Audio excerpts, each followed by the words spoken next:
There is increasing reporting that in the White House, they are trying to figure out if Biden should go and essentially walk the picket line. We know that Bernie Sanders already spoke at the picket line days ago. I can't even remember what day it is. Was it Friday? In front of the UAW picket lines. The Biden administration is contemplating. Originally, Hakeem Jeffries went. Originally, they were going to send Gene Sperling and acting Secretary of Labor Julie Su, but apparently the UAW was not terribly happy with that. They didn't want to make it seem like the administration was, sort of telling them how to negotiate, though that they would welcome Joe Biden coming to the picket line. It remains to be seen. Obviously, they're feeling like, how did we let Donald Trump get out ahead of us on this? The last time Donald Trump was at a picket line was when he was helping scabs cross it in 2004 for his show, The Apprentice. Oh. But here is Sean Fain responding to news of Donald Trump's visit. Every fiber of our union is being poured into fighting the billionaire class and an economy that enriches people like Donald Trump at the expense of workers. We can't keep electing billionaires and millionaires that don't have an understanding of what it's like to live paycheck to paycheck and struggle to get by, expecting them to solve problems of the working class.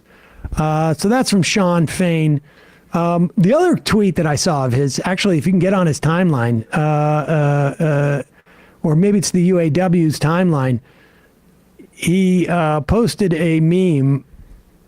I'm not sure where it was from. I think about the deadline. Movie. Yeah, I think so. And the deadline on was it Tarantino Pulp movie? Fiction, it right? may have been Pulp Fiction. Wait, maybe not. I don't think so. No, it's a different Samuel Jackson. Different Samuel Jackson. And this is it. A reminder on the bargaining update. Remember, by noon Friday, if they don't make significant progress, there are going to be more stand-up strikes.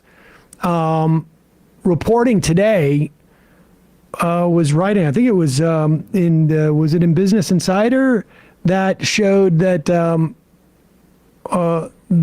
the car companies were so tripped up by where the strike was going to start. The Intercept. It was the Intercept. Sorry, it was the Intercept. Yeah. The car companies were so tripped up as to where the strikes were going to take place that they actually took factories offline.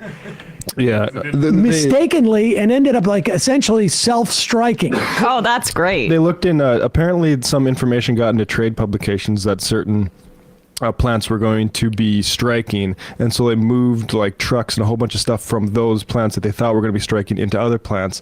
Those other plants turned out to be the ones that were striking, so now all of a sudden they had all the stuff they needed to work, and the ones that weren't striking didn't have anything they needed to do work anyway. And I'll tell you what really, I mean, aside from that being hilarious and obviously more effective for the union, but what it also shows you is it shows you the knowledge base that these workers have of these companies.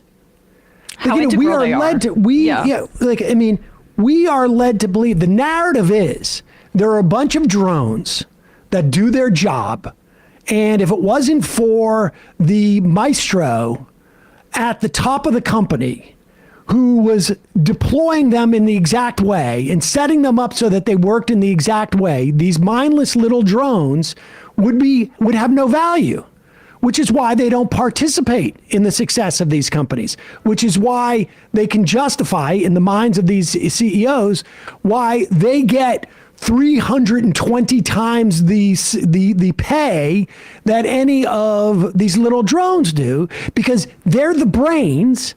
And the other ones are sort of like the monkeys that are just told what to do. But one of the things that this illustrates, the fact that the union could outsmart the car companies in such a dramatic fashion. Like, not only can we tell you, fake you out as to where we're going to strike, we know how you're going to react to this because we understand how this manufacturing process works in a way that you don't even understand. And so it puts to lie the narrative that the C-suite is so deserving of so much more money, which is the broader narrative that we have in our economy, where there's a reason why these CEOs get all this money. It's because they're worth it. And really, the reason why these CEOs get this money is that they're in a club that basically pays all of its members. It's a very limited club. And once you show that you're willing to do that and you can't do that and you're a trusted member of this club, that's where your value comes from. We're going to hire you as a board of directors if you're able to kick back money to us through buybacks and through stock options and whatnot. And then we'll kick that money to you based upon how much you enrich us. And in terms of the broader prospects of the company, those are second order issues. First order is, how does our little cottage industry embedded within that corporation work? Here is It's like 6 Sean second Fain. clip, yeah. It's very quick. It's his first tweet, so I wasn't even sure this was actually like a real Sean Fain, because if you hover over him, Bradley, he's new to Twitter. But I've seen a lot of people but hover over that because he still only has like 5,000 followers. So I was unclear if this is definitely Is it Sean definitely Fain. him? But I mean, like Jonah Furman follows him. Like a lot of like the labor people seem to be acting as if he, did Yeah. just start up Twitter to post All right, this. so this may or may not be from Sean Fain, but the point is they got a deadline at noon Friday, in which case he's going to roll out. And maybe it's not Sean Fain, maybe it is, but this is the God bless you Twix or Twitter X or whatever it is. We can't really tell for sure, but this is the message. Yo, you about done? Tick tock, motherfucker.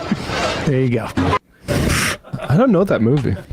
Yeah, I don't think that's the Hitman's Bodyguard. I don't think so. Yeah. Ryan Reynolds. Go out Yeah. to a picket line if you're in the area. There's one in Michigan, one in Tennessee. Where's the third one? Give a honk. Bring him pizza or something like that. And if you're, I was telling this, I know a lot of people got off Twitter because of Elon, but now's a good time to be flooding your local news Facebook comments, Twitter, with pro-union, considered pro-union messages to flood the zone with this sort of stuff, because there's probably, I mean, I've seen my local news in North Dakota talking about it, and not a whole lot of comments on that stuff, and it's important, except like crypto guys being weird about it. So like, it's good to flood the zone and support.